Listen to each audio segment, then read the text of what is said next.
The lecture today will cover the first part of Chapter 2 of the Understanding Financial Statements textbook, pages 47 to the top of page 56. The rest of the chapter will be covered in a second and third PowerPoint lecture labeled Chapter 2, Part 2 and Part 3. Chapter 2 covers the balance sheet, which also goes by other names, such as the Statement of Condition or Statement of Financial Position. A balance sheet is prepared for a particular date and summarizes what the firm owns, assets, and what the firm owes to outsiders and internal owners, liabilities, and stockholders' equity.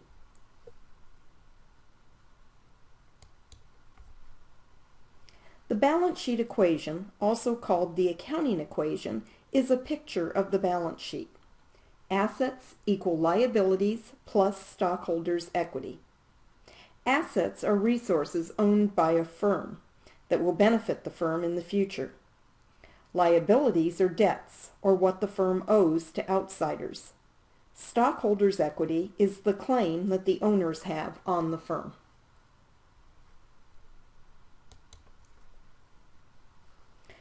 The balance sheet for a publicly held firm must have 2 years of audited information.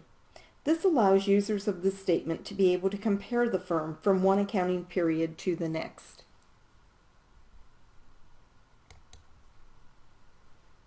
A key tool used to analyze the balance sheet of a firm is the common size balance sheet.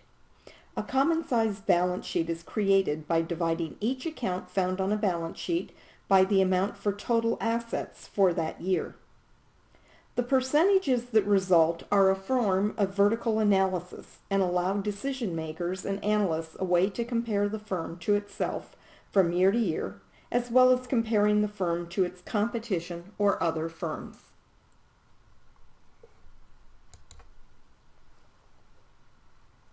Let's take a look at Sage Inc.'s common size balance sheets. You can also see this statement on page 51 of the textbook. The importance of analyzing the percentages from year to year can be illustrated using the Sage statement. In stable, well-managed firms that have no unusual events or changes occurring, we expect to find the percentages on common size statements to remain fairly constant from year to year. If the percentages are changing significantly, the analyst would want to explore the reasons for these changes. Volatility in the percentages can often be explained by key strategic changes, such as an expansion. But sometimes these changes can give clues that something is not as it should be. In companies such as Enron and WorldCom, a thorough investigation of these discrepancies could be found well before either of those firms went bankrupt. Back to the Sage common size statement. First, notice the significant decline in percentage of the cash and cash equivalents account from 2012 to 2016. The analyst would want to determine why the percentage of cash in the firm is declining. What has the firm used their cash to purchase? It appears that cash has been used to support growth in the inventory account, as inventories now make up 49.4% of total assets in 2016, compared to 39.7% of total assets in 2012. Firms generally should not be increasing the percentage of inventory relative to total assets, as firms do not want to end up with inventory that may become obsolete and ultimately unsaleable. The analyst would want to look at other financial statements, the management discussion and analysis, and other outside information to determine if Sage Inc. is not managing their inventories well, or if perhaps the firm is going through an expansion phase. The assets on the balance sheet are generally segregated into several key categories. Current assets and property, plant, and equipment are almost always found on any firm's balance sheet, with other categories added as needed by specific firms. Current assets are those assets that are cash will be converted to cash or used up within a year or an operating cycle. For many firms, an operating cycle is 1 year in length. However, the definition of an operating cycle is the time it takes to acquire inventory, sell inventory, or perform services, and collect the cash from customers. Another key term used in accounting is working capital, defined as current assets minus current liabilities.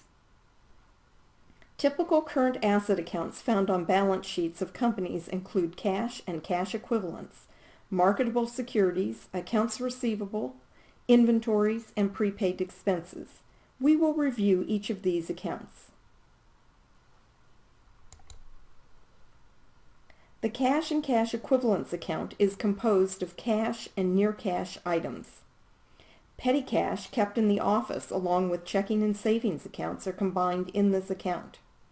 In addition, short-term investments such as certificates of deposit that can be converted to cash within 3 months are also added to the total dollar amount. Marketable securities, also called short-term investments by many firms, is composed of investments the firm has made with excess cash that can be turned into cash within a year if needed by the firm. Technical accounting rules require that these investments be categorized in one of 3 categories. This is a topic beyond the scope of this course. Accounts receivable is an important account for many firms, and we will spend some time on this account, learning how to analyze it in combination with other related accounts. Accounts receivable are the customer balances outstanding from credit sales. That is, the cash not yet collected from customers. Net realizable value is the dollar amount of accounts receivable that must be disclosed on the face of the balance sheet. This number represents the amount of the accounts receivable that the firm actually expects to receive in cash.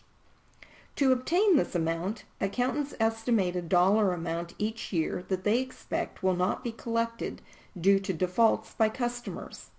The estimate is placed in an account titled Allowance for Doubtful Accounts, and this amount is subtracted from the total accounts receivable to obtain net realizable value, or as it is labeled on the balance sheet, accounts receivable net. The allowance for doubtful accounts is important in the analysis of accounts receivable. By analyzing the relationship between sales, accounts receivable, and the allowance account, we can gain insight into the quality of a firm's estimates. One calculation we should make in the analysis of accounts receivable is the relative percentage of the estimated allowance account to total accounts receivable. We need to calculate this amount for at least 2 years to see if there is a pattern or trend. In the case of Sage Inc., we see that the amount is stable from 2015 to 2016. This is the pattern we prefer to see. If there had been a significant increase or decrease in the percentage from one year to the next, we would want to try and determine possible reasons for the volatility.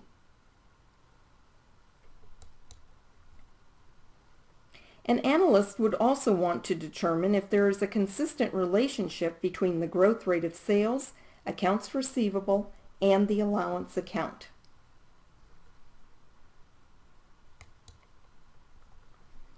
If the growth rates of these 3 accounts trend in the same direction at approximately the same rate, that would be a normal pattern. Look at the growth rates for Sage Inc. Sales grew by quite a bit. Having sales growth is a positive sign.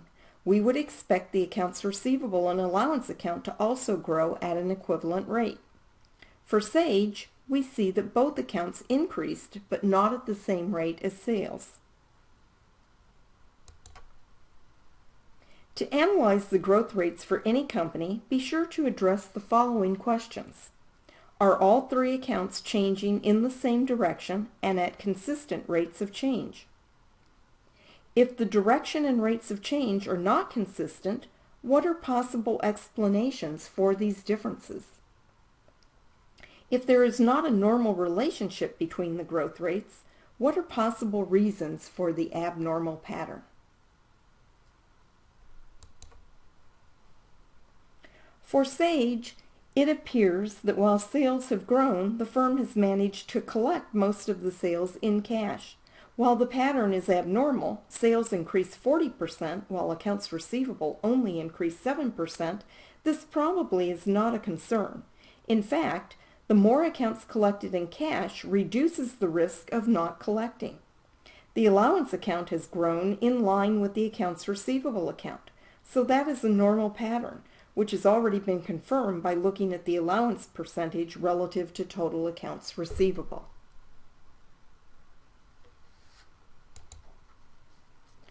Whether the patterns of growth rates are normal or not, it is always good to take a look at the valuation and qualifying accounts schedule.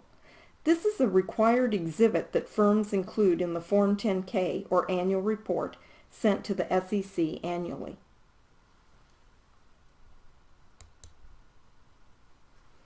Here is a sample of such a schedule for Sage Inc., which I will use to explain what the amounts mean. Start with the beginning balances for the allowance account in 2014, the bottom row of numbers. At the beginning of the year, Sage estimated that $391,000 of accounts receivable would not be collected. During the year, there are two key entries made to the allowance account for any firm. First, the firm will write off accounts receivable accounts of specific customers when they determine that the customer will probably never pay their account. The deductions column in the schedule gives us the amount of accounts that have been written off. For Sage, that amount is $250,000 in 2014.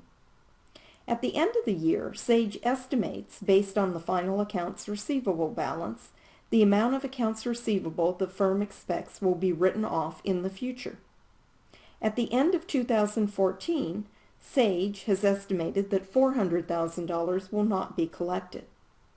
To ensure that this is the ending balance of the account at the end of the year, Sage records an entry to force this account to a $400,000 balance by charging $259,000 to the bad debt expense account as well as the allowance account. 391 plus 259 minus 250 equals $400 at the end of the year. Here are some notable points that an analyst might make about Sage's valuation schedule. The amount charged each year to costs and expenses, and the amount written off, i.e. the deductions, each year are close in amount. It appears that Sage does a good job estimating their bad debts. A second point is that it appears Sage keeps a base amount in the allowance account of around $200,000. The firm may be choosing to have a conservative estimate in case there are unexpected bad debts in the next year. A company that is purposely trying to manipulate accounting information presented in the financial statements could easily choose to over or underestimate the additions charged to costs and expenses. The effect of reporting erroneous information in an expense account results in net income or profit being too high or too low until it is corrected later. Many firms, especially in the 1990s, appeared to use this account to purposely increase net income in years when they may not have done as well as they would have liked, and then later claim they just made an error of estimation. When patterns do not seem right, the analyst should consider the possibility that a firm may be playing games with the numbers. This slide reviews what was just discussed related to Sage Inc. This ends the lecture for the first part of Chapter 2.